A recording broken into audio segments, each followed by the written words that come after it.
Hello, welcome to some Derps Talk About Games. I'm your co-host, Mango. And I am your co-host, Buddy. And today we're going to talk a little bit about Loot. But before we do that, Buddy, why don't you show the folks at home what it is we do on this podcast? Well, it's pretty simple. On this podcast, we like to talk about games. And loot, obviously, is a pretty big thing for games, I feel like. You know, like maybe, I don't know, 30 years ago, it was solely the purview of, like, RPGs and stuff like that. But I feel like loot has kind of snuck its way into basically everything at this point. I feel like in the same way that like RPG elements have snuck their way into basically everything.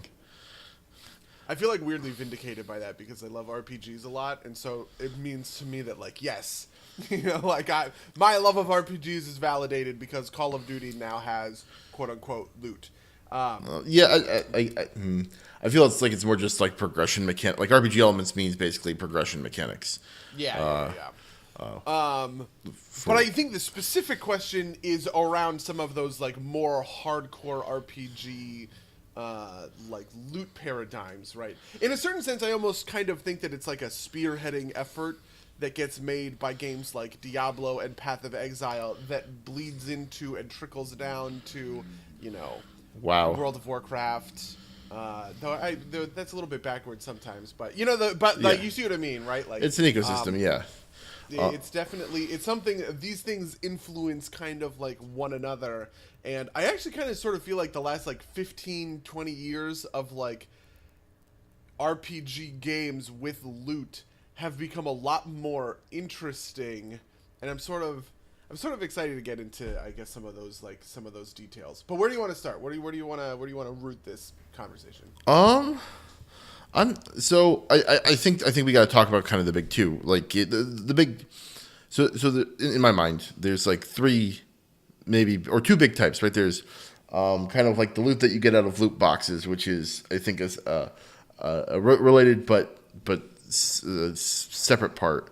And then there's like in-game actual loot, and then for that, I think kind of like the two big kind of models are Diablo and World of Warcraft, roughly put. I think they speak to kind of the difference in kind of tenor around loot, right? Like I feel like, or maybe World of Warcraft is somewhere middling on the scale. But there's loot that's like super disposable, like Diablo loot is, and then there's loot that's like super important per piece. And I think that World of Warcraft loot kind of goes in that direction, right? Like by kind of, how do I want to put this? By the fact that it's by the fact that there's less opportunities to get loot.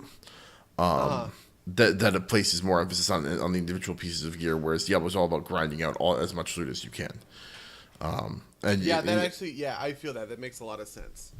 And I also think to a certain extent, loot has gotten more complicated over the years.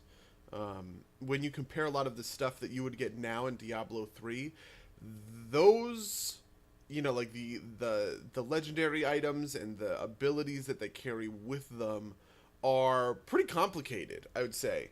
And I feel like this is one of those things where, like, as an audience, we get more and more acclimated to the genre over time, and kind of like demand and push the limits of that genre, if that makes sense, like over time. And so like loot in Diablo could have stat upgrades, or even like vanilla World of Warcraft, right? All it needs is the stat upgrades to feel good, right? Right. But I feel like as time goes on, we need loot to be more. There has to be more to it, right? And it has to affect us in more ways. I think more complex ways. I think you're right, but I think part and parcel of that too is the simplification of Diablo 3's kind of skill systems over that of Diablo 2, right? Like I think that the stuff in Diablo 3 needs to be more complicated to make up for that lack of complication that you get in that you have in terms of the skill system. Like I think Path of Exile kind of has both in a way. It's got like the ludicrously complex passive and active skill system, along with I think the items have effects on them. I'm not. Yeah, they definitely do. It's just there's that game is super complicated, so it's a little bit heavier to dive into. But I definitely think that that's part of the equation. Also, I think that part of this equation, like a thing to examine, it's kind of just because it kind of popped to my mind is sets in Diablo 3. I'm not sure that they're a good thing or not. I think they work better in WoW. I think the issue with them in Diablo is that they kind of like kind of end out like builds like that. You kind of like really hampers build diversity. Yeah. I think that's something that's super important for something like Diablo. I think that's why Path of Exile doesn't have sets, because it would define the meta too strongly. Although maybe that's kind of the aim with Diablo 3, to make it a little bit more accessible. Like, you know, it's very easy to figure out what you should be aiming for next. If you're going for a set, and you don't have to think too hard. At least like I get that. I think that's kind of why I play Diablo 3 the way I do, which is like every few months I'll play for like 10 hours straight, and then I'll drop off of it immediately because I feel like there's nothing else to like. I'm not gaining a lot. How do you feel about any of the things that just kind of like? Yeah, so I definitely do see the point. In a certain sense, I think sets are necessary in Diablo 3 because I feel like you have to keep upgrading people's abilities, and gating that behind loot is like makes a lot of like makes because right? They like in Path of Exile you have the skill gems, which are the things that you're looking. That's the tactical complex, and you don't get that in. And I think, you know, it does like lock people into certain builds more, and to a certain extent I actually think that that's okay. For instance, I would say that that's okay in World of Warcraft because for two reasons. One, loot comes slower, right? It is harder to get loot in World of Warcraft than it is to get loot in Diablo, right? So like I'm farming Uldir every week, and I'm trying to get my set bonuses. Well, I mean, you know, Uldir doesn't actually have sets, but you know, all of the Legion raids did. And I think that they were a fine system for, you know, like for the context of Legion at the time. And so you're farming Nighthold every week, and you're trying to get your tier 20 in order to get the set bonuses, because the set bonuses are going to, you know, like dramatically change the way that you play the game. But the thing is that they're always temporary and outmoded because, you know, 6 months from now or 9 months from now, whatever the number is, right? First of all, it takes you a couple of months to put all the pieces together and get your force set, right? And then it's only viable for a couple of months, and then a new set comes out with different abilities that change your play style. And so like I think that is the kind of is what makes it successful in WoW versus in Diablo, because Diablo is much quicker on how quickly it reveals loot to you, because you just keep running rifts and rifts and rifts and rifts, and you're getting all of these, you know, set pieces or whatever. You wind up over the course of a couple of, you know, hours, a couple of hardcore playing days, you can complete a whole set. Yeah, right? I think you're mostly right. I think part of it too is that the model in WoW is just a little bit different, right? Like WoW, I think everybody's playing to the meta, right? Like there are very rare instances where you're going to get kind of like a previous set for its ability because the stats on the new gear are just that much better, and you just work with whatever it has.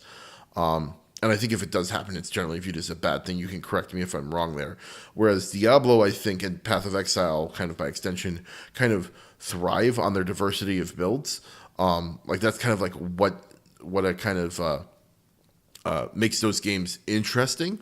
And I think that's a big part of it. I also think that a big part of it is that I feel like if Diablo was churning out sets at like a new set for each class every 6 months, then people would be less mad about Diablo, because it's much more limited than that. Although, you know, obviously I'm not gonna speak to kind of development times, but I think that's a big part of it, is that like you don't actually have that diversity available in Diablo because you just kind of quickly kind of run out of sets to kind of play around with, if that makes sense.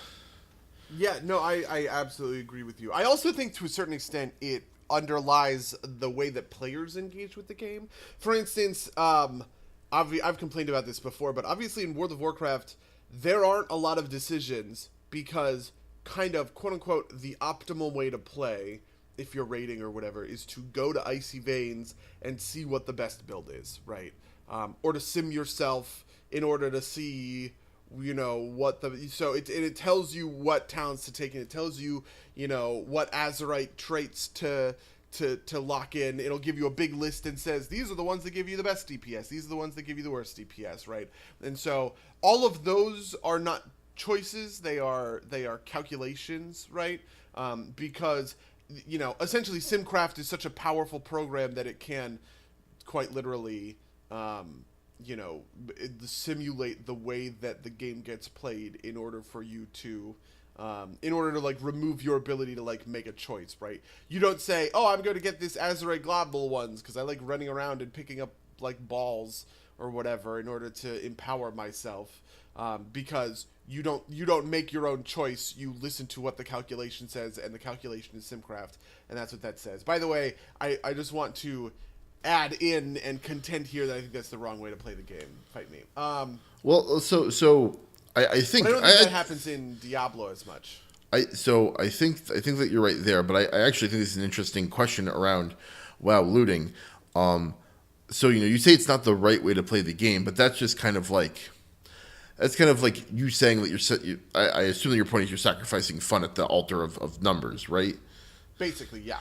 I mean, I think that for some people numbers are fun, but for some people, right? Like I'm not saying that like I don't think playing to maximize your game if you enjoy that is the wrong way to play. So I will say that.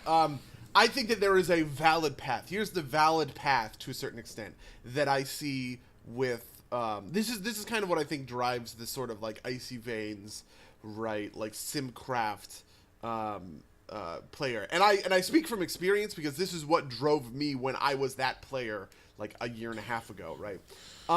It's the competition, right? Right. Even in a cooperative environment, we all have recount, and so you push yourself to be the very best that you can be because you want to be the top DPS in the raid, right? Oh, or something absolutely. kind of along those lines. And this is kind of when you get into like you're having fun because of the numbers, right? The fun is not in executing on your mechanics well or, kind of whatever else. The fun is in looking at the numbers and saying, wow, 13 million DPS, that's a big number and it makes me feel good, right? Like that's that's where you kind of get the fun.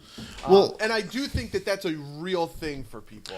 Yeah, I also think that like part of that is that it's inexorably tied with the mechanics, right? Like it is essentially an amplifier on your mechanical skill, right? Like it's literally a multiplier. So I think that that's definitely part of it. It can also like make up for like bad mechanics if you have a good enough, like I can't execute as well as Steve, but I have no life, so I ground for 30 hours and have like 3 more stats. I also think that there's like the dark side to this, and the dark side to this is I'm going to ignore mechanics in order to push my numbers. Ooh. You know what I mean? Where, I'm going to sit in the bad and make the healers heal me because I have to get this pyroblast or, like whatever it is. Kind of thing. And to a certain extent, that's bad. Like that is bad gameplay, even if it makes you feel good and is fun, right? But like that's kind of like, that's when it tips off the cliff and you are kind of detrimental to the group because you are chasing your own essentially numbers high at the expense of actually completing the encounter for everybody else. Another way to do this is with parses on like the Warcraft logs site, right? Like I had the top parse, I was the top arms warrior on the server for a blip of time for like the back end of Nighthold. In Legion, and that was a point of pride, right? Like that made me feel good, and getting legendary parses makes you feel good. You're in the top 5% of players worldwide, right? But like chasing those things can be detrimental when you kind of leave the group behind to a certain extent. Yeah, no, so I think there's like obviously nuance there, right? But like, like if that if the healer can handle it and getting that pyroblast actually helps you complete the raid, but that's like a whole other point. I mean, the other so like I guess the other piece of this is the version of things where it's like I'm I feel like I have to do these things or else I'm going to be like kicked out of the raid. That's when I think it's negative, and that's when I think it's like really bad, right? Where you say, you know, somebody doesn't have the numbers, and so that you remove their decision making capability, right? You say, no, you're not allowed to make your own decisions anymore, right? You need to go to icy veins. You need to sim yourself in order to get your numbers up to snuff, because this sort of like free dealing, you know, whatever isn't good enough. And that's a much stickier thing, right? Because it feels bad, but it sort of like it makes sense because you have like an obligation to the group, and so if your numbers are shitty, you kind of do have to make that sacrifice, right? So if you are a player who says, I have a lot of fun looking at the different abilities and saying, oh, this sounds fun, and picking Azurite Globals, even if it sucks or something like that. I have no idea if Azurite Globals suck, but or globules or whatever it is. But like, yeah, hypothetically speaking, you might need to, you know, you might be dragging down the rest of your friends. And it adds a certain flavor on the way that you get to engage with your loot, right? Where it removes your ability to engage with it kind of like actively and as a choice by essentially blinding yourself to the simcraft side of things. Do you know what I mean? Yeah, and I think that extends this extends to something I've talked about kind of why I fell off of kind of raiding this time around, before it even started really, which is kind of like, in order to be competitive, you feel like you have to at least I felt like I had to grind out the loot to make sure my numbers were at the right place, and I really didn't want to do that, and I didn't want to have to basically do my homework in order to do the thing I like doing, so I just decided to do something else instead. And I think that's a very real part of it, but I think that's kind of part of the core WoW loop. It's the kind of thing that keeps you hooked and keeps your subscription up, so I'm not going to blame them for that, because grinding is a thing that some people enjoy. Yeah. But to kind of wind it all the way back to kind of where I started this, do you think it's a failing on WoW's part that there are strategies that are so dominant that there isn't a lot of choice there? I think it's practically impossible. Essentially, I think it's impossible for the Warcraft devs to create perfect balance anymore. I sort of think that the Simcraft, version of playing World of Warcraft is one we're going to be on for essentially. I would be very surprised. Maybe like they could create like an AI or an algorithm that could do this, right? But essentially, what the problem is that you have humans that are tuning, that are pushing buttons and moving levers, right? And those button pushes and lever pulls are being decoded by computers in a way that like it's just like impossible to replicate. And so either I feel like WoW has to use, like they have to like develop and use an AI to balance the game or whatever to achieve literal and true perfect balance somehow, whatever that looks like, right? And I have no idea if that's even possible. This is a very science fiction kind of like answer, right? Or you just kind of have to accept that whatever the Warcraft devs decide, right, their balance changes will always be decoded essentially by the decryption engine that is Simcraft, and that numerical choice will be stripped from players. I don't think that there's any way like around that. Like I think ideally you would have perfect balance, and every single Azurite trait would be in perfect balance with every other one, right? Where no matter which one you choose, your numbers will be the same. So that you can make a choice based on what your playstyle looks like, and you can say, "Oh, I want to do this one because this is more like I like this aspect of the playstyle. I don't like that aspect of the playstyle." But I just feel like that is like practically impossible, at least without this kind of invented sci-fi piece of it. I also think to a certain extent it is on the players. Simcraft is incredible and it is incredibly powerful, but it is not perfect. When you use SimCraft, you use SimCraft on what's called patchwork. Typically, it's like patchwork or a council, which is like multiple fights that you're cleaving, or maybe like Mythic Plus, which is kind of like trash packs where you're doing a bunch of different things, right? And these are always going to be simplifications of what real life mechanics will demand of you in a raid. There were some raids in Legion that I was exceptionally prepared for because the burst DPS on Arms Warrior at the time was just like fucking ridiculous, right? So there would be so there would be specific points in the raid where like the boss would open himself up to damage at like a higher percent, like he'll get a debuff. It's like he takes 35% more damage for the next 21 seconds or something like that. And if I can get into a window like that with my whole suite of burst TPS cooldowns, right, I can send my DPS through the roof. And that's something that SimCraft will never tell you, because you can never sim that. Like specifically, it's like it's too difficult, and the timing is always off, and it's very kind of contingent.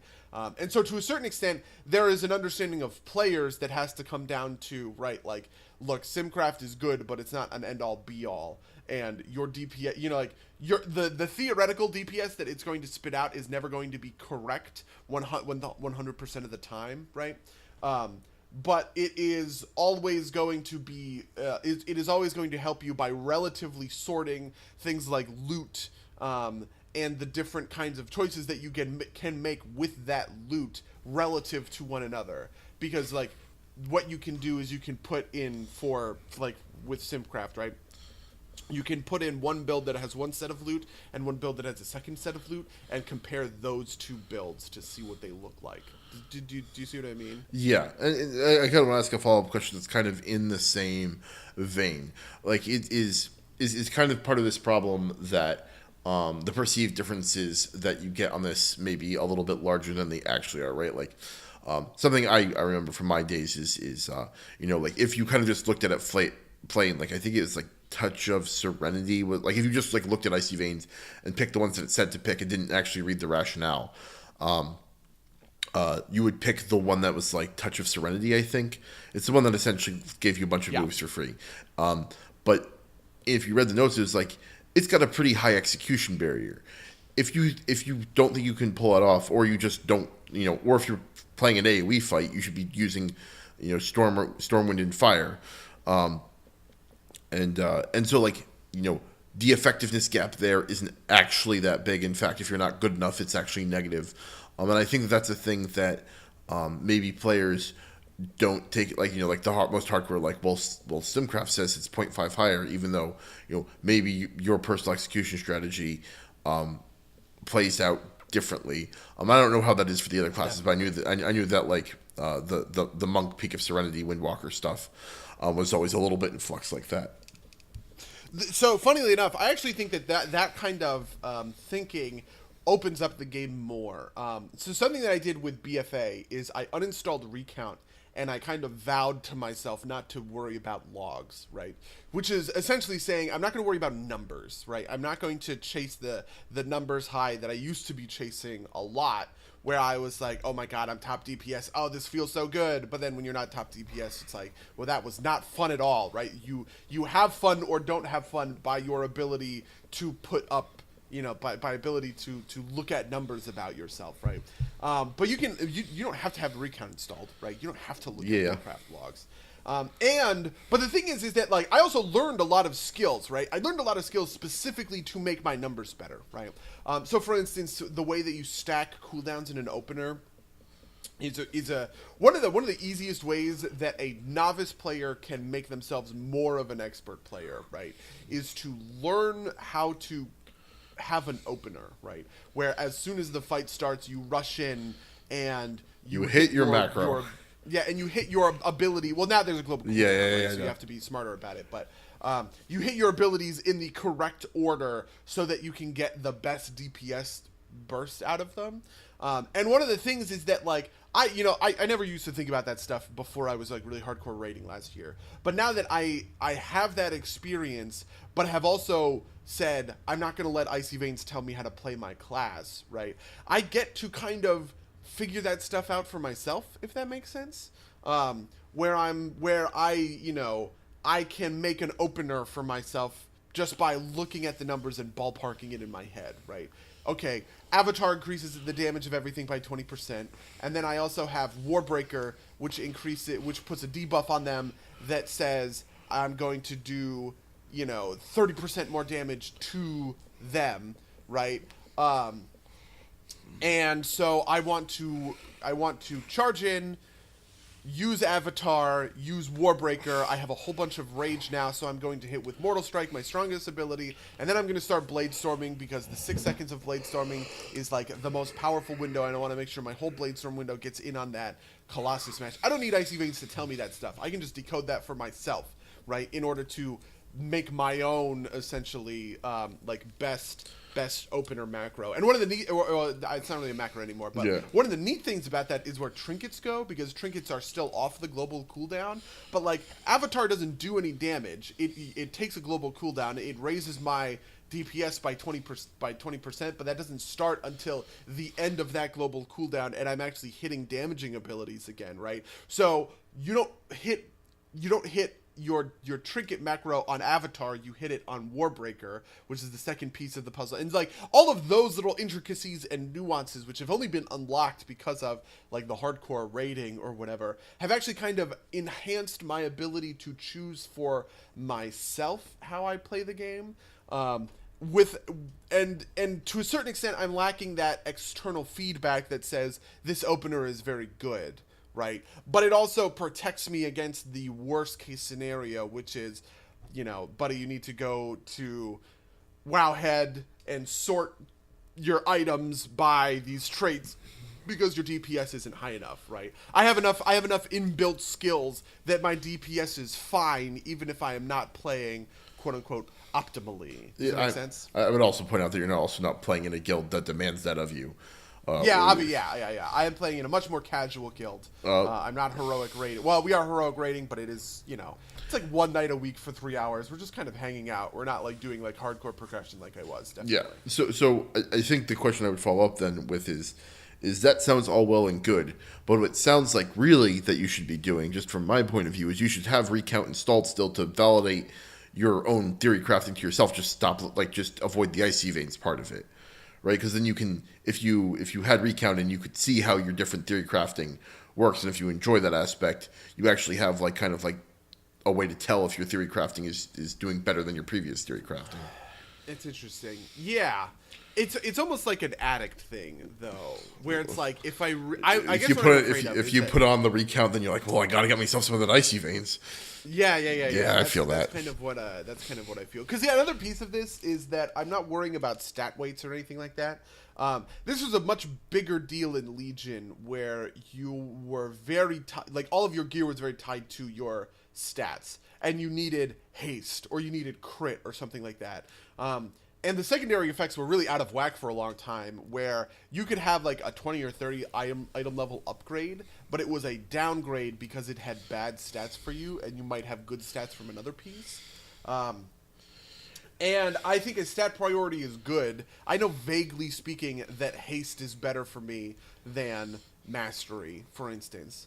But when you get into those sorts of specific stat weights where it will literally tell you, this item is an upgrade or a downgrade or whatever, I try not to worry about that. I just keep my item level as high as possible, and kind of go from there. I mean, I think to bring it kind of back to our central point, I think that kind of 20 to 30 item level change, I think that's an example of bad looting mechanics, right? Because the kind of information. Like the information. Oh yeah, absolutely. I agree with that. That the game the game is outwardly telling you is in effect wrong, right? Like this overarching. I don't know. I think we've discussed this before, but I think kind of like the sweet spot is like 5 to 10 eye levels is where you can make the stat difference checks. But once you get past that, it should always be like an upgrade. And that's what the WoW devs kind of like said about it, right? That. It is a good thing for you to look at something that is roughly equivalent eye level and say, well, maybe I'm going to keep my thing because it has my preferred stats on it. which is a choice people make all the time, and I think is, that's really good, that's really fine. But I do sort of fear in a certain in a certain sense or in a certain way, the because I think the other end of it is, when you're just a slave to your eye level, that's also sort of not very fun. And I also get this feeling out of Diablo sometimes, because it actually tells you how much of an increase to your DPS this thing will be, right? Where, you're kind of you're not really making a choice to upgrade your items or anything kind of along those lines, because what you're doing is looking at what the little percentage modifiers at the bottom says about it, right? And the real choice comes into kind of, okay, well, what set are you going to wear? Or whatever else, and I think that doesn't feel super great. I don't know. It's very tough because, like, on one hand, I kind of appreciate that Diablo in-builds it. In a certain sense, Diablo kind of is like, quote unquote, sim crafting your own character for you. Yeah. When it is using that percentage modifier at the bottom, but so I don't know. That is really tough. I think it works out a bit because I think that the fact that like that percentage always goes up kind of gives you a baseline for comparison, but you can still make meaningful choices on kind of like the secondary stats, right? Like, you're not like you're always trying to make the big number go up, but like you can always be like, I think I need like life steal, or I think I need whatever some other secondary stats in that game, like gold find, or other various random things that the game does. Kind of in that vein. I think that we talked like Diablo as compared to Path of Exile feels a little bit stale in terms of build meta, because you're stuck to kind of like the existing sets in a lot of the time. But I think part of the difference there is that each class at least has like 2 or 3 kind of viable builds that are constantly kind of available. Whereas compared to WoW. In WoW, you only have like the most recent build that's viable, right? Like there's only ever one set that's on top, and I feel like it's even gotten further away. I think maybe they tried to fix that with the Azerite traits. You can tell me if they succeeded or failed. But do you think that that's something that WoW should be looking to do to like make more builds viable? I feel like the Azerite answer was supposed to be, well, we've taken away all the kind of like big choices and made these Azerite choices relatively minor, so you're at least free to choose them. But it sounds like from what you're telling me that's not even the case. But you tell me. I think part of that is we're in the early stages of BFA. Okay. There's been a lot of Azerite rebalancing that has gone on, just because now we have millions of players playing the game, and they get to you get so much more knowledge for what Azerite traits kind of like, what the balance of Azerite traits look at when you have millions of players sorting that data for you. So I do think that to a certain extent that is like a balance question. You want the balance of all of the Azerite traits to be about the same to enable people to make whatever choice they want possible. In the same way that you want the balance of each of the talents to be about the same in order to make whatever choice they want sort of possible. Whether or not that they've succeeded at that is kind of up in the air. And again, this kind of comes back to, like, they have humans tuning the numbers. I'm sure if they had an algorithm tuning the numbers that was just, like, permanently hot-fixing the game based on the data that it was coming into, like, it would be, like, quicker and more efficient. But I don't get the sense that like, the WoW devs are as quick as, like, for instance, maybe, like, the League of Legends devs, I would say, though they have kind of a different... I think they also have different better, easier numbers to work with. This maybe. Yeah, they have easier numbers to work with, and I also think that they use their patch platform as a way to shake up the metagame a little more proactively. In a certain sense, WoW doesn't want a metagame at all. Do you know what I mean? They want you to not have that meta, choice of going to Wowhead, of doing any of those kinds of doing any of those kinds of things, right? And if they achieve perfect balance, hypothetically, there is no metagame, right? Whereas with League of Legends, I think they do kind of want a metagame, and they use their patches to buff characters and nerf characters and change systems around in order to change the metagame and the function of the game itself to make it more dynamic and interesting for people. which is kind of their prerogative, but it sort of like it makes that then it sort of makes it an apples and orange comparison. I think part of that too is that in League of Legends you have, and in MOBAs in general, you're switching characters every hour potentially. So like if there's an issue, then you don't like. If suddenly your favorite character is off meta, you can pick up a different character and it's not too much of a burden. Whereas if your character in WoW is off meta, it's a lot bigger of a problem because you have to like spin up an ult and play potentially for like there are also much different game modes in World of Warcraft, compared to something like League of Legends, which really only has kind of Summoner's Rift 5v5.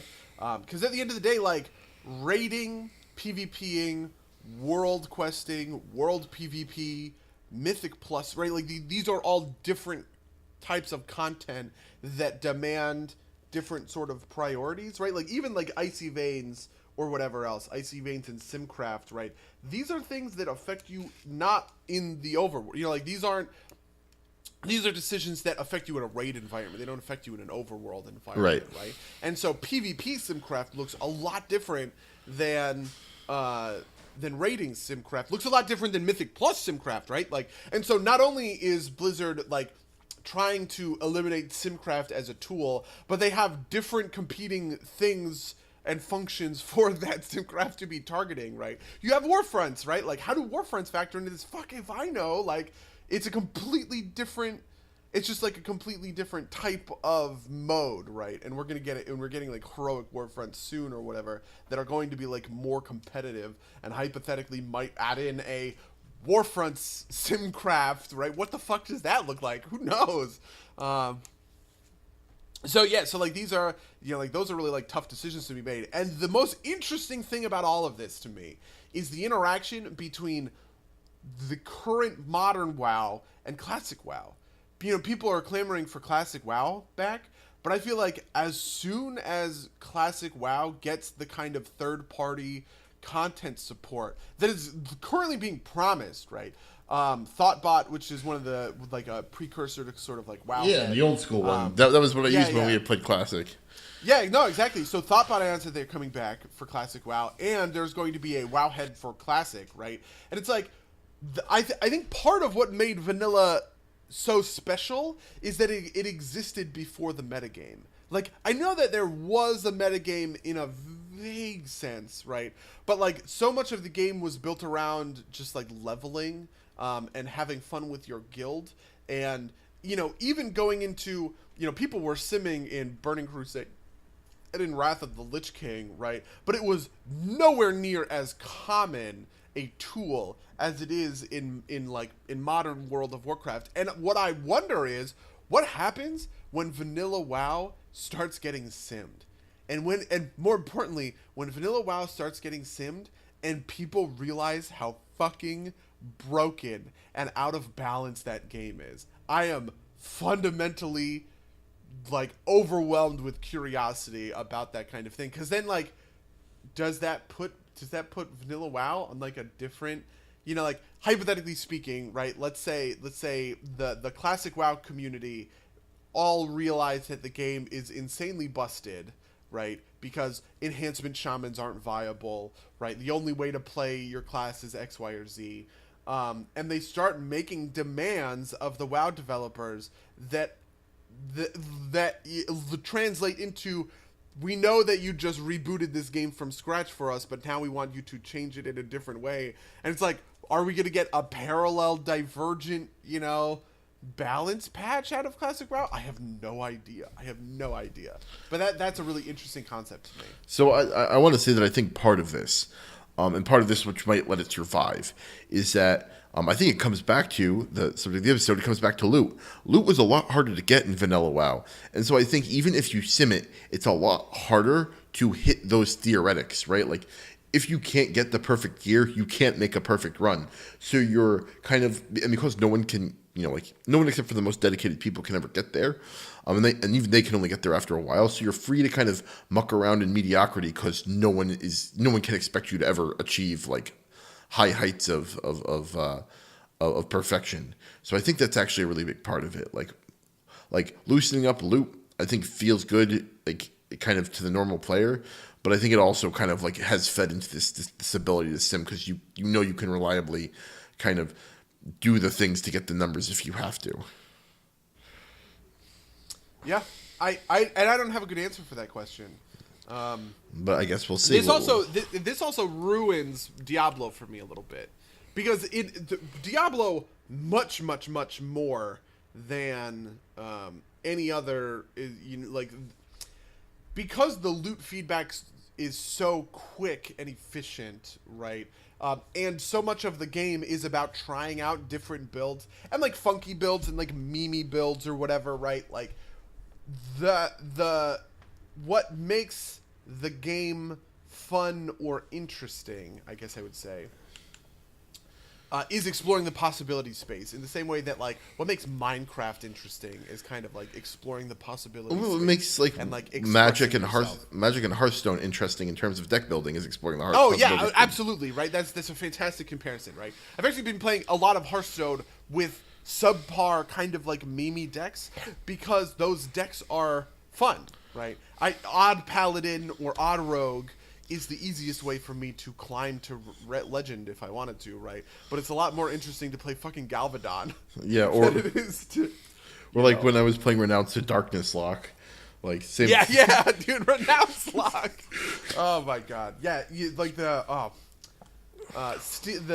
like pickpocket rogue, like steel rogue. Yeah. is like that deck right now. It's like super fun to play because it just makes things so fun and weird and crazy. It comes out of nowhere. But anyway, that is a lot of the draw to play, I think, Diablo. Whereas it is some of the draw to play World of Warcraft, but not all that much in comparison, right? Like I think World of Warcraft is a lot more about kind of like creating the muscle memory of a rotation. Yeah. And just, and moving throughout the world. Like, I think this gets, like, undersold because it's not a stats thing to a certain extent. But I think that what makes a lot of MMOs so fun to play is just the immersion, right? And nothing else. And I don't think you get that same immersion. You obviously don't get it with Hearthstone or Magic the Gathering.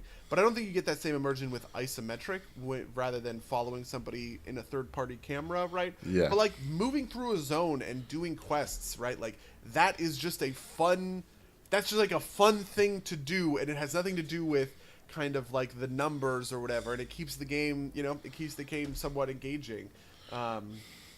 Yeah, I mean, if you want to talk about engaging, right? Like Skyrim has a very engaging world, but I would say its loot system is pretty bad for the most part. I don't think it's. Oh yeah, why? Because it's broken by enchanting. I don't think because it's broken by enchanting. I just feel like most weapon, like I don't feel like most kind of like loot changes feel that impactful, if that makes sense. Like I feel like they like those enchanting things, like yes, like the couple of things that can break the game do, but I feel like most enchantments are just kind of like, whatever, right? Like, and because they're so set, right? Like it's like you find a hammer, it's like, it's a hammer with a thing on it, whatever. It doesn't feel just really exciting as like a legendary mace in Diablo, right? Because they all have those special effects on it. I mean, I guess that's kind of the ultimate point, right? Is like, I feel like loot that isn't legendary in Diablo doesn't feel that interesting because it's just kind of like a piece. You're always at least looking to put something that has some effect on it, whether that's a set effect or a legendary mod on it. Those are the things that makes Diablo loot really interesting, are the legendary effects. That's why the Kunai's Cube was such a big thing, because it kind of let you stack more legendary effects on you. Because those aren't stat upgrades; those are kind of really fun, little pieces of gameplay change. Yeah, that's interesting. I wonder how I feel about that. I guess I kind of agree. I wish that what I think the perfect version of Skyrim looks like is a version that's kind of more akin to like Fallout New Vegas did this, which was randomly generated loot was always that you get like by completing like a dungeon or an area or something like that. So like if you delved into vault whatever and got to the bottom and you got to the chest, it would include items that are maybe like 20 levels better than you, right?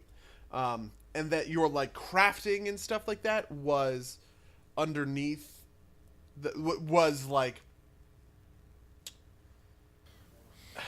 not outmoded. It's just like your crafting was kind of like a floor that you could pull up, right? And the ceiling was always higher than whatever you could craft. Yeah. And it kind of created this thing where like you were sort of like crafting in pieces of the system as necessary, but your ability to like to get like high end gear or whatever was just like was on your ability to complete content. What I remember about Skyrim crafting was the ability to like you max out your smithing and you max out your enchanting and you just make like incredibly broken items that are the best kinds of items in the game, because when you get the top level enchantment perk you can double up on enchantments on any individual item, which was, you know, like it's cool and it makes you feel powerful, but it basically breaks the game.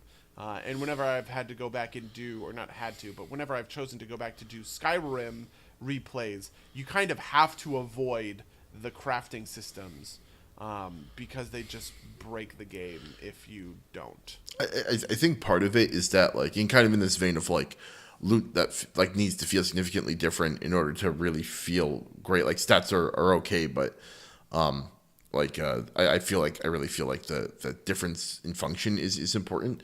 I feel like a lot of the melee weapons in Skyrim feel kind of exactly the same. A lot of the ranged weapons feel exactly the same, or like kind of like all variations on a theme. Whereas in Fallout, even as old as even in the earlier Bethesda Fallout 3 in New Vegas, there was a significant amount of time where you didn't have access to every single type of weapon, and so like looting, like say like the scoped magnum after like a dozen hours of play is a neat discovery that kind of fundamentally changes how you're playing the game. Or like, you know, finding your first what is it, little man, or little like the mini nuke launcher, like that's Fat Boy. Fat Boy. One of those, yeah. Some World War II pun, but like finding something like that for the first time. That fundamentally changes the way you play the game in a lot of ways, and I think that's the type of thing that like really solid loot systems deliver to you, and that kind of like really gives you that jolt of effectiveness. It's like the first time you complete your set as in Diablo, you complete one of the sets you're running at, and you just like hit this massive power spike, and it totally changes how things are going, and it feels really good. I think that's an important part of it. I also think that's kind of part of why Destiny doesn't feel as good as it wants to, because the exotics aren't that exotic and the stats are otherwise kind of like whatever and not meaningful. I think you could see that rippling out in a lot of places that kind of have these like underfed loot systems, right? Like I think COD feels good when you level up because you're unlocking guns that are at least a bit different from each other. And that functional difference, even if it's not like a power upgrade, and even if it's just kind of like, you know, in COD, right? Like it's just kind of whatever, but it fundamentally changes the way that you're playing the game so much that's a better loot experience, if that makes sense. Yeah, I definitely see what. Yeah, I definitely see that. I don't know. It's tough. I think like loot is a pretty core piece of the, a pretty core piece of like gaming, and I kind of like wonder how much more like complex and sophisticated it can be over time. Like, what are the changes to loot that we'll be talking about like in 10 years or something? Do you know what I mean? Yeah, I think part of the problem is in order to get these really cool feeling, like game changing perks, you have to design a lot of them, and I don't think you can like kind of like programmatically generate them, or else you'll come out with things that'll will feel janky. Right? Like you can't like randomly. I'd like to see somebody try, because I think that game would be hilarious for 15 minutes. But I don't think that I think that like you need carefully considered affects to go into the game, and that you can only ride on that kind of like buzz of discovery for so long in any game.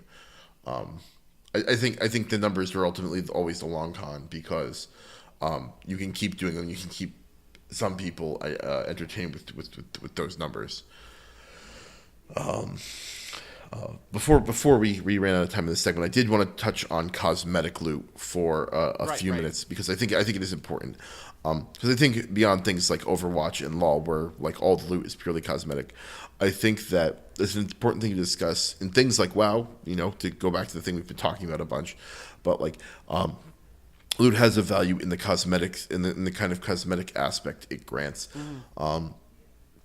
And I wanted to get your take on how important you think that is, especially because you do a lot of RPing and stuff. For WoW, I think it's very important in this, specifically in the sense that I think one of the biggest changes that they have made in all of World of Warcraft is the addition of the appearances tab for transmog, right? Where when you get an item, it shows up as an item that you can add to your transmog list.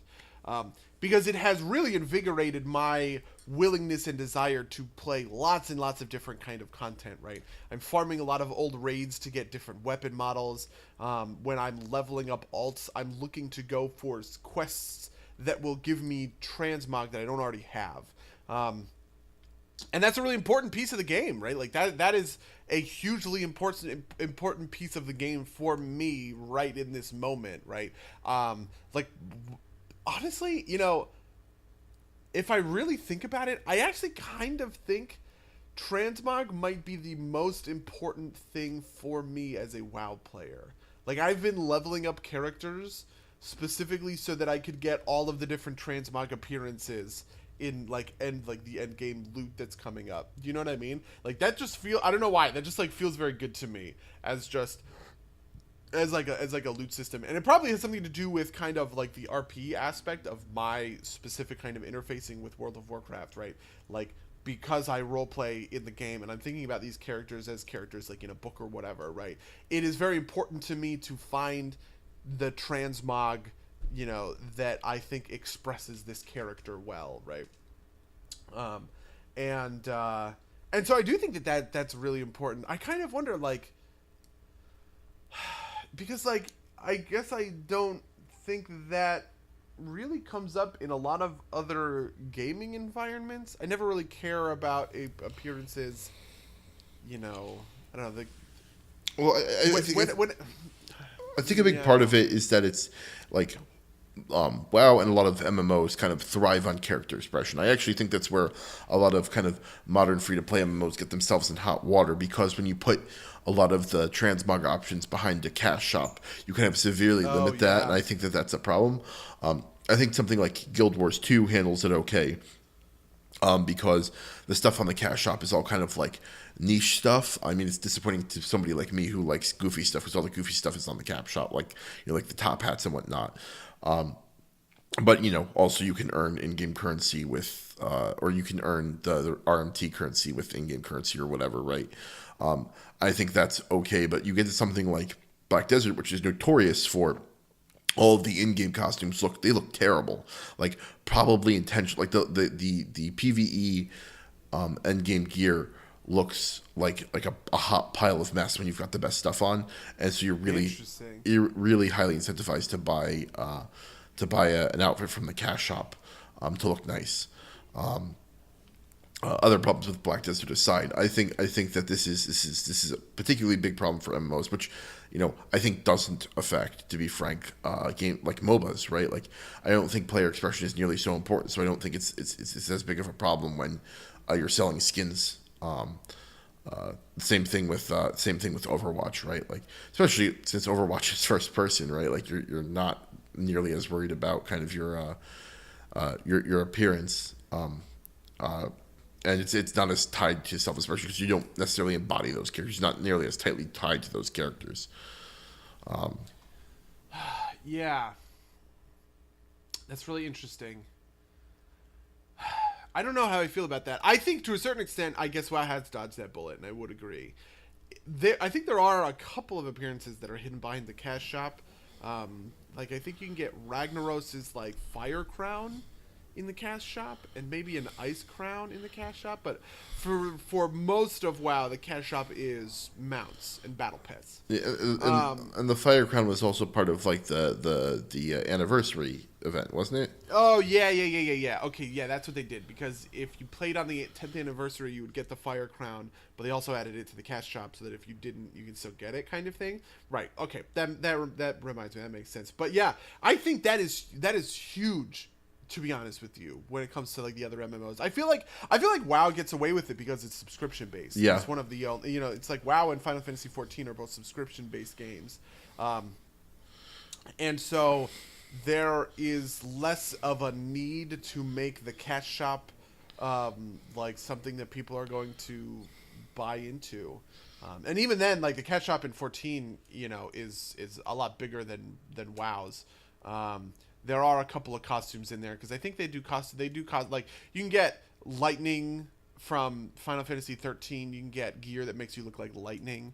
I also think you can get gear that makes you look like Cloud. There's a couple of different like gear sets that are references to other Final Fantasy games, or whatever. But I think that's a big deal. I also think to a certain extent it's just like having 14 years of development under your belt is like a really helpful thing if you are World of Warcraft. Right? Yeah, no, because absolutely. Because it means that you can get,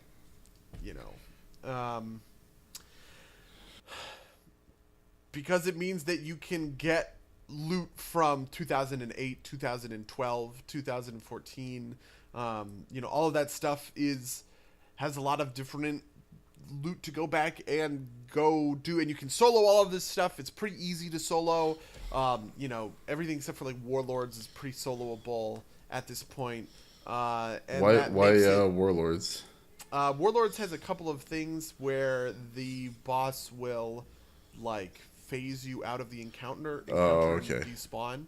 There's a boss. It's Telangor or Terangor or whatever. He's like a big crazy orc, but like he's all fucked up and like mutated. He has a big mouth in his stomach, and part of his mechanics are he eats you with the mouth, and you go inside of his stomach. If you only have one person, you get eaten by the mouth, and then the encounter ends because you can't attack anybody outside of the raid. So it's a thing. Yeah, no, I know that I went back and tried to do the like the opening fight, like the siege fight. Yeah, you pretty much always lose on that fight because you can't cover both of the cannons. Yeah.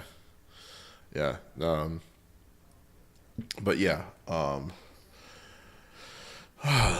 mean that's just kind of besides the point. We ended up talking a lot about Blizzard games. Is there anything else you wanted to point out with loot in particular? So something else I wanted to talk about was tabletop games. Okay. And how tabletop games do their kind of like loot and stuff like that. Specifically because we have had a lot of criticisms for how they do their loot. Around when 2E was coming out and the changes to 2E, and those changes have hypothetically been addressed by like these changes to residents and stuff like that. Yeah, I don't know. I think the biggest change that is still outstanding that I don't think they've talked about, and I haven't been following closely in the past couple of weeks just because of personal stuff. But there was the point that like enhanced weapons do increase dice. And so they're like those weapon like +1 enhancements were then like super important because a weapon that does 2d6 of dice instead of 1d6 is going to be so much order of magnitudes better, basically. But kind of in that line, kind of what we were talking about previously, I think that the numbers are like the tabletop loot can get away with numbers more than function stuff, like I was talking about, because a lot of that stuff can be made functional. Well, it's not functionally different. It can be made flavorfully different by good description, right? Like, even though a flaming longsword differs from a longsword in that it does like 1d6 fire damage more, in terms of like how you play with that weapon and the kind of like theater of the mind aspects of that weapon are much different. And I think that it fills that kind of functional void that you look for in a video game. Does that make sense? Yeah, I definitely get that. I definitely feel that. Yeah, to a certain extent, there's a weird middle ground because, like, on one hand, I want to say, for instance, that the use of so like we were talking about it, for instance, I guess last week, maybe the week before, this idea that like when you have a tabletop game and you let people kind of design their own selves. And so, like you say, oh, my sword is a flaming sword, but that flaming sword doesn't have a mechanical impact. It kind of feels a little bit hollow. But we have also complained about flaming swords from kind of the opposite direction, which is like flaming longsword. Like the flaming enchantment is basically just the best, because it continuously adds like 1d6 points of damage, and all of the conditional enchantments are cooler mechanically and should be what the game looks like, but they're all outmoded by like shocking and freezing and all. By the elemental damage, because it's just so more I damage. think that there is a middle ground to be reached somewhere. Part of me thinks that it is a middle ground to be reached by the system. Like this is something that I think Starfinder did very well. When it came to like these different damage types, because there's a lot of like outmoding. It felt to me like I was a lot more commonly switching between a KAC and an EAC weapon because of how they interacted. Right? Whereas, like, I think the idea is that a flaming longsword is outmoded by fighting a fire elemental who's immune to fire damage or whatever, right? And you're like, oh no, what are you going to do? But that's like actually a pretty rare thing. Yeah. And even if you account for all of the fights that you end up fighting, whatever, a fire elemental or like a red dragon or something kind of like that, it'll still be a better DPR even if you're not getting the flaming damage. And so I like that to me is about trying to find like the balance in between them, because if people are working with the conditional weapons, right? Like for instance, Mark had like the daggers, I think. This happened in Rise of the Rune Lords, where Nick was playing Rufus because he was holding out for daggers of flaming or shocking. Because and he was given, or he was the kind of what is it, the carrot was ambush daggers that added sneak attack dice. Yeah. That was the carrot he refused to take, and I think that that's kind of like the problem case that we're like revolving around, if that makes sense. Yeah. So I think ideally I think part of the problem with, especially specifically in the D&D and Pathfinder systems, is I think you want like these elemental weapons to do like status effects, right? Like burn, like fire, flaming longsword, like does burning, and like a shocking thing does like some form of stun or paralysis. I think the problem is that a lot of those effects are too powerful to have on every hit, so you have to have them work on crits. But if they're working on crits, then you're incentivizing crit building, and that has a whole other weird set of incentives built into it. I think it might work better with 2E, since crits are like 10 plus rather than like increased range or whatever. Yeah. Which I think is less good from the other side. But I think that they've worked around that, so I think maybe you can get there better, if that makes sense. But I think that's ultimately the solution. There is you don't want things to add a lot of static damage. I think we visited this before. Like you just don't want things to be static effects, because those end up being kind of numerically like what's the term, like first order the optimal strategies. Yeah, FOOS.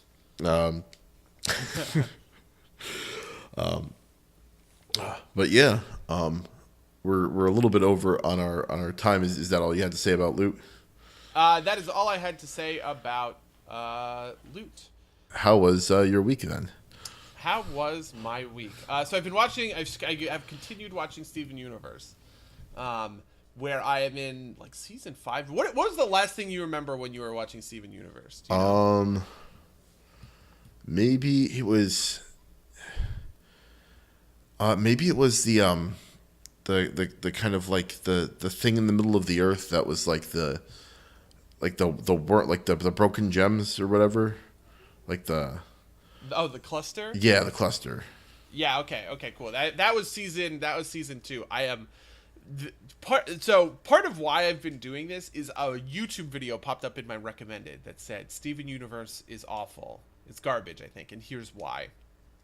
It's like a 2-hour long YouTube video, and it's by the same guy that shat all over the Legend of Korra. Are you an Avatar person at all? Like I am not. Last Airbender or Korra? Really? Yeah, because it's not really anime. No, I just don't never cut around to watching it. Okay. I mean, it's very good. Yeah. Or which is to say, The Last Airbender is very good. The Last Airbender is absolutely, it lives up to the hype. Korra, I think, is a little bit better than people give it credit for, specifically in the 3rd season, because it's really the only good one to a certain extent. I've always heard like unending praise for Korra. Really? Yeah. Are you kidding me? Wow. I mean, wow, that's interesting. I've always heard that I've always viewed the kind of shitting on Korra as kind of like the edgy kind of opinion that it's secretly not good. Wow. Well, so it is secretly not good. Specifically, the 1st and 2nd seasons are not very good. And the 4th season is okay so season 3 has a villain named Zahir, who is great. He's he's very politically motivated, and the show has a lot of stuff to kind of say and prove about his politics. This gets shit on in the video, but it gets shit on in a way that I think is very unfair, which essentially says, so Zahir is an anarchist, and he wants to kill the Avatar because he kind of sees the slavery the world has to the Avatar as impeding people's freedoms and stuff like that. And so maybe I should watch Korra. Yeah, I mean, well, people say that Zahir is a libertarian, which I think is not true. He is much more about true anarchy than he is about.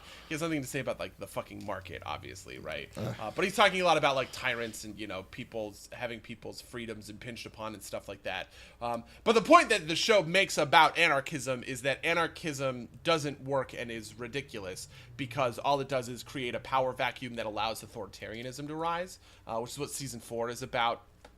Essentially, a fascist takes over the Earth Kingdom after Zahir does what he does. I guess I won't spoil it, right? But when you remove all of these structures and hierarchies from people's lives, they crave them again, and then they whiplash and rebound and rubber band kind of into something that is fascistic or authoritarian. It's less fascistic, to be honest. And so that stuff is very cool and very interesting, but in the 1st season, the 1st season has a great premise because it is about Korra versus the Equalists, who are a group of radical terrorists that think that benders oppress non-benders, which I think is a real argument that could have been made, and the series kind of is too afraid to go there. Which really sucks, but it's really cool and really interesting if you think about it. For instance, part of the hook of Korra is that there's this kind of there's this steampunkiness to the world now. Cars are coming. It's 1920s New York kind of thing, which I think is a little hackneyed, but kind of whatever. But they show you how different benders are able to get work using their bending, right? So if you're a firebender, you can go and be a lightning guy in a power plant in order to power the city, or an earthbender or a waterbender who is doing kind of whatever else. And I think that creates a kind of argument that you can make around a sort of economic oppression, if that makes sense, where if you are a non-bender, it's harder for you to find a good paying job because all the good paying jobs go to fucking you can't bend lightning in order to make power, and you can't do whatever. But the show never goes there, and it also completely undermines the Equalists' point at every individual opportunity. They never really showcase any kind of preferential or deferential treatment towards the benders from the non-benders. And then they also make the villain laughably bad and personally motivated rather than ideologically motivated. And this is what makes Zahir so interesting is he is 100% ideologically motivated. He's like Magneto in a way. So, but yeah, so he did a whole video on Korra, and I want to watch his video about Steven Universe because I think he's wrong, but he might not be wrong. Who knows? I'm still watching the 5th season. Yeah, no, it's a whole thing. It's funny because I haven't been watching it, but for whatever reason, the hot takes on Twitter have started up again. I guess because new stuff is coming out soon, and I definitely saw some hot takes that are like Steven Universe makes no sense, and Rebecca Sugar is clearly making it up as she goes along and constantly contradicts herself. I don't know why I keep watching the show, but I still keep watching it. Yeah, I mean, I'm very interested by that argument because I think Steven Universe is very good at this, with this phenomenon, right? Where something like Adventure Time kind of reveals its mythology as it goes along, and it feels like it's making it up as it goes along. Steven Universe feels much more like set it and forget it in a way, where like there's stuff from season 1 that pays off in season 4. 6 years later, that's like really cool and really interesting, I feel like. And so I am still on the board, like, I'm a couple of episodes into season 5, and so I'm still on board with, I think Steven Universe is a good show, and I think Rebecca Sugar has created a good world, and she is doing good world building, right? But maybe that'll be outmoded in the next couple of episodes. I feel like this all centers around season 5, because this is the first time I've ever really heard anybody get on the show's case. Yeah, I know, like, so I think it's one of these cases where, like, the things that were ultimately minor, but were still, like, inconsistent, kind of just got kind of like, yeah, this is a problem, but it's not enough to make me aggravated. But when, like, something happens that, like, makes you aggravated, you're like, and there were all these other things, too, that I was, like, willing to forgive, but I'm not willing to forgive them anymore because now I've decided I'm mad at it. I think one of the things that they point out that at least rung with me was like the history of the gems on Earth is like super either convoluted or inconsistent. Like the gems have been around for forever, but they don't understand how people work. Oh, interesting. Oh, okay. So that's interesting. That stuff I feel like is a bad faith criticism to a certain extent. I think the show wants you to hand wave. Fuck, excuse me. I think the show wants you to hand wave a lot of that. It doesn't make any sense at all, really. But I think the show is just like it lampshades it a couple of times, and it's just like, yeah, no, like don't think about it too much or whatever. And I feel like that's the proper way to approach it. But I understand that criticism, because like it really doesn't make sense given some of the historical aspects of the show that they've set up regarding the gems on Earth. Like, how have modern governments never found the kindergarten and like decrypted like the gem technology or something kind of like that? Do you know what I mean? Yeah. So if I understand, if the hot takes I saw, have you met Pink Diamond yet? This is something that got spoiled for me.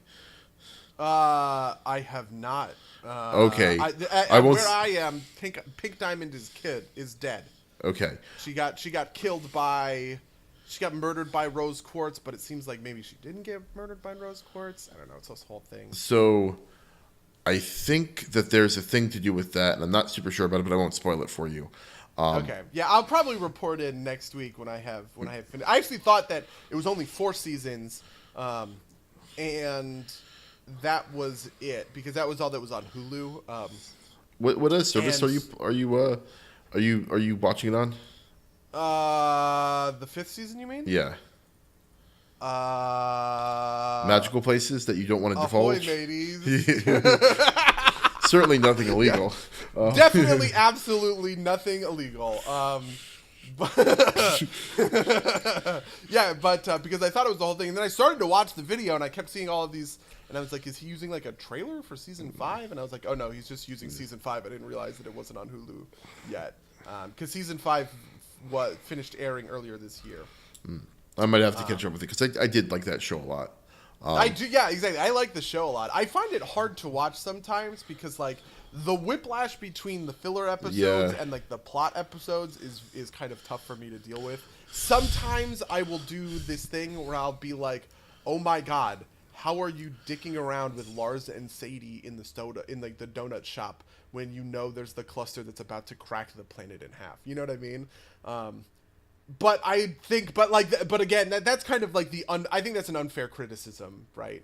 To a certain extent. And I think Steven Universe sort of like wants to be able to play with both of these things, and it wants you to not like. It's also a children's show. Yeah, exactly. It's also a kids show, so just like don't think too. But the real question with all this talk of filler is, buddy, is Steven Universe an anime? Is it? See, I'm surprised at how un-anime Steven Universe is, and then it has a couple of little things that are like very anime to me that it does. Like for instance, there's a lot of like the voiceless confirmation, I would maybe say, which is like to me a super anime thing, where somebody's like, Steven, you go and stop, I don't know, Peridot from screwing around with the kindergarten. He goes, that's something that happens in anime, and it doesn't happen in Western animation. And and they sometimes use like anime faces. I have noticed. Yeah, I don't know. I just I don't think like, I think that is this an anime thing is a question that is mired in the fact that it's a question. It's like a question that you can't answer because the question isn't clear. Obviously, if you're going to say something like Steven Universe isn't anime, you're saying that because when you say is it an anime, you don't mean isn't a Japanese cartoon produced with that style of animation. You're saying it because of some other qualities that anime typically has, but don't apply to all Japanese cartoons. And so, ultimately you're arguing with the wind about like, you're basically yelling at the dictionary. Yeah, I'm also very surprised that Steven doesn't go to school. That was the thing that stuck out to me a lot this go around, is I forgot that Steven has a conversation with Connie where none of these kids go to school, apparently. Connie goes to school vaguely, but like, is Lars a teenager? He's a teenager, right? He basically has a full-time job at the donut shop.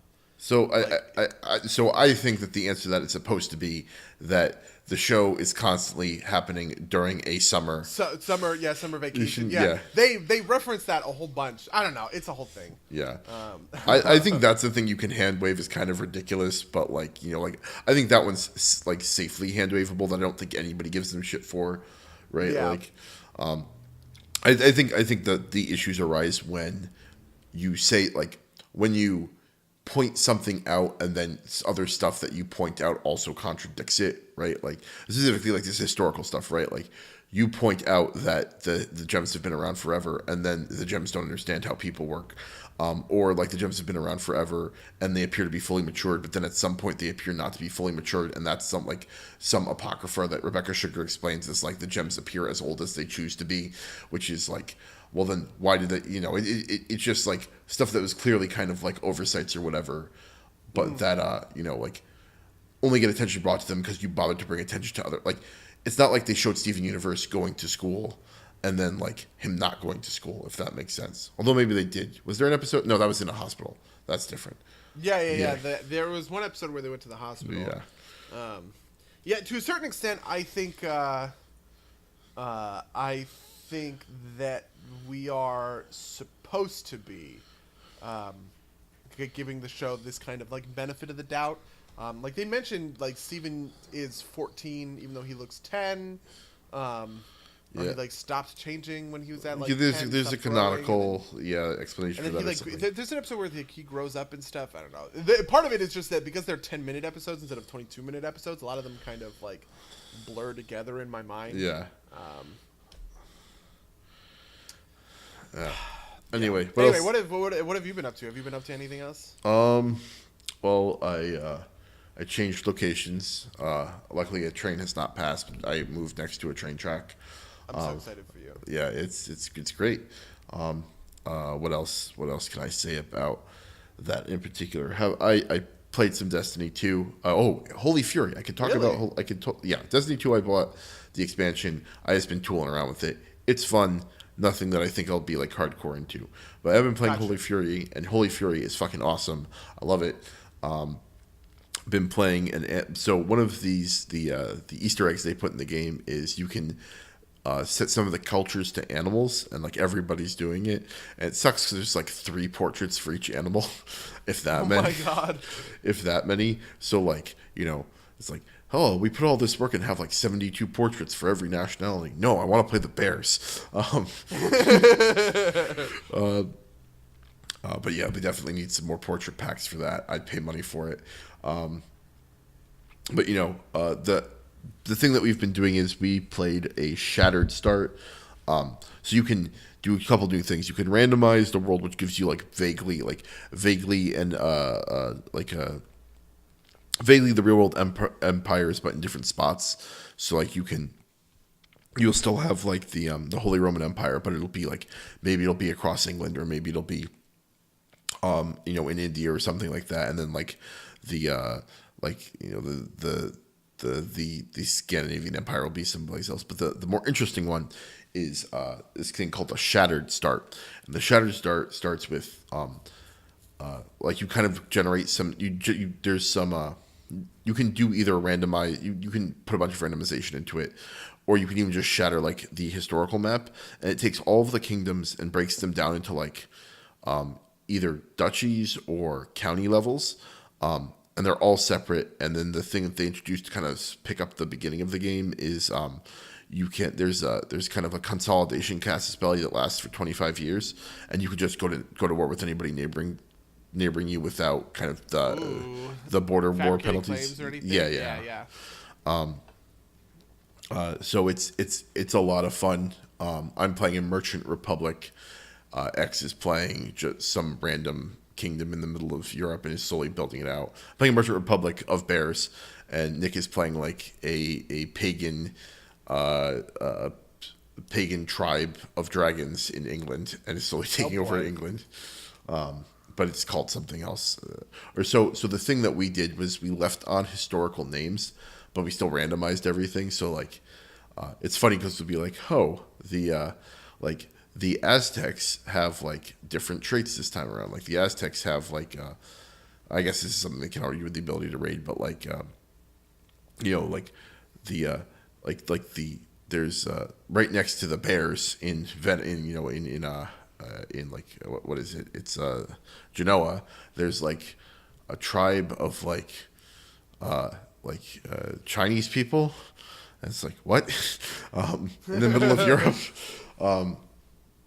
But it's so much fun. It's a more balanced start than like you get in the typical other games. So it plays a little bit more like a traditional strategy game. I've also this is the first time I've one of the things I like to do for fun because of like being silly is in the older games we would play in like the Nordic area, and I would like as fast as I could reform my I'd convert like my leader into like I'd marry somebody of like of a proper faith, and I'd convert to that faith and just turn into a merchant republic, just for giggles. But I never really got super far in those games. This game, playing as a merchant republic from the beginning, it's just such a different experience because like the way that succession works is it's essentially all the families in your house. There's an election, and essentially it's based on a score, and your score goes up automatically with your age. And you can also put money in to make yourself win. And basically the way it goes, at least for the early game where I'm playing, is you kind of cycle in and out of that kind of top dog seat, because like you'll get it, and then eventually you'll die before you can get your son enough prestige to take over for you, and so another person will get it. But then your son will start aging up, and he'll have his own prestige, and so you'll be able to throw money in and win, and then rule for a while. I actually got the head of the family at like 40 something. I was like, oh yeah, there'll be like 20 years of rule, and then I like died of stress. Like, God damn it. Yeah, I started as a bear and married a dragon, and then my dragon son like had like an affair with like a hedgehog, and so I've got like a really weird family tree going. I think my current character is a bear with a hedgehog son that he had out of wedlock that he recognized. He like legitimized his bastards because my wife wasn't giving me any kids. I love Crusader Kings. You guys have been having a lot of fun with it. I'm a little like, part of me is a little jealous, but part of me is also a little like, I feel I guess I like Crusader Kings. I don't know. Crusader Kings is tough. It's very difficult, and because I have such a basis in EU4, and they're like close, but it's like an Uncanny Valley game. Yeah. I feel it's like close, but it doesn't do things just the way that I want them to be done sometimes. And that makes me mad. Like that whole thing with like the advisors when we were playing and I was playing Scotland, and I like booted one of my advisors to pick him up in another slot, which is something you can do in EU4. You boot an advisor to pick him up in another slot, but that pissed him off because I took his seat from him, and then he wouldn't take the new seat, and then he raised up in rebellion against me, and I was just like, oh my god, I was seriously just trying to like solve a UI problem. God damn it. Yeah, like, no, this is actually, there is a way to do that, and it's bad, but I think it's just a UI problem, which is you can right click on them and hit change council position and then swap them, but you have to do it through like their like scaling menu interface. If you just boot them and put somebody in your win, they'll be mad. Again, I think that's just kind of like a thing that needs to, like, it's just kind of like the engine showing its age, which is kind of sad because like I'm hoping we get a CK3 soon, but Holy Fury is a really good expansion. Yeah. I do sort of wonder if they're going to expand because I mean we're getting Imperium obviously. Yeah. We don't really know what that looks like, but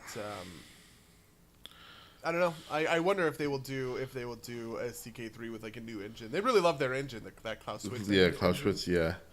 I don't think it needs to I don't think it needs like a new engine per se. I think that like EU4 and Imperium are getting like optimizations that CK2 just doesn't have. And I think that's kind of what holds it back. And so maybe you can even do that with just like kind of an update, but I would like to see something like that. I'd like to see it. It's kind of a little bit more grandiose. Yeah. Otherwise, I don't think I've been doing a whole lot. Did you know that the Aquaman first impressions have hit the internet? Oh. They're pretty overwhelmingly positive, which is very nice. Ooh, I'm happy for you. Very excited. I know. So, did you get any sweet Black Friday deals? Oh, so funnily enough, Rach and I have been building so I built my PC last year. This is like marginally games related. I built my PC last year to not quite future-proof it, but like kind of sort of in a way. Yeah. Like I built a high-end powerful machine, 1080, GTX 1080s and stuff like that. And we are essentially cloning my machine, except she has a better processor just because it's been 2 years or like a year and a half or something like that. And so we got a couple of those. Pieces at Fry's at Black Friday, and this is the first time I've ever done any Black Friday shopping ever. Really? In my life. Yeah, I have never done it before, but anyway, and then I also bought some speakers because my speakers have been a little bit fucky recently, so I got some new speakers for my sound system. But I was very tempted to actually buy a PS4 because it was like $200 for like the Spider-Man PS4 bundles or whatever. I would say that was worth it. That's like a great deal. Yeah. I got a Steam Link because it was like 95%. It was like $250. I'm like, why not? It's like $8 shipping, so it was like $10, but still like it retails for like $50 with like that shipping. So, gotcha. Steam Link is the thing that allows you to like. It's kind of like Chromecast for TV, but for Steam. Yeah, right? yeah. Okay, yeah. I figure, like they're never going to make the hardware again. They say they're going to continue to support the software on it. So, we'll see. I figure it'd be a neat thing to fool around with. Hey, can I ask you a question? Have you seen the Lion King trailer that got debuted or whatever? I have not. Basically, I don't watch trailers anymore because I figure with all the movies we watch for this, I'll eventually see them in a theater. Okay. Yeah, I think. Well, our next movie is probably going to be Wreck-It Ralph. If I can get around to seeing it, I might not be able to. Yeah, if we can get around to seeing it. But yeah, the Lion King trailer came out, and everybody keeps calling it the live-action Lion King because it is all CGI. It's just like such good CGI that it like looks live action. You know what I mean? I thought that was sarcastic. At least that's my read of the takes that I've been seeing on the Twitter. Oh, really? I think it is. I think it is genuine. I think people just like I think people know that it's CGI, and they are kind of conflating with live action with realism. Yeah. Like, you can have animation that is realistic, right? Realism, but it's still animation. Obviously, Rachel, who is a professional animator, found this lack of a distinction incredibly frustrating. I know people were mad about The Rock. People said it looked bad. The Pride Rock doesn't look as good as it does in the animated film. And what?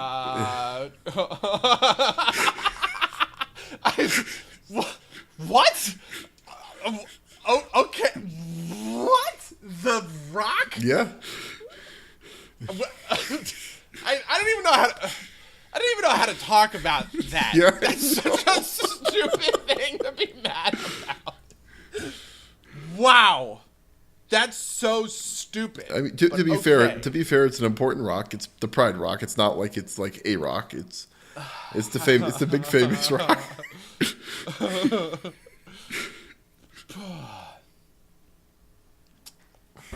All right. Well, I think that's about all we have time for. I can't process that. That's like short circuit in my brain. It sounds like you can't even. Looks exactly the same, and it's a fucking rock. Who cares? That's all I can say, I guess. Well, if you'd like to tell us what you think about the Pride Rock in the trailer for the new live action Lion King, I almost said Wizard of Oz. That's how off I am.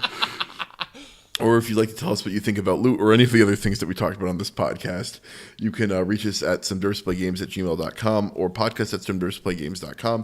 You can follow us at twitch.tv/somederpsplaygames, although we haven't done anything there in a while, maybe sometime soon.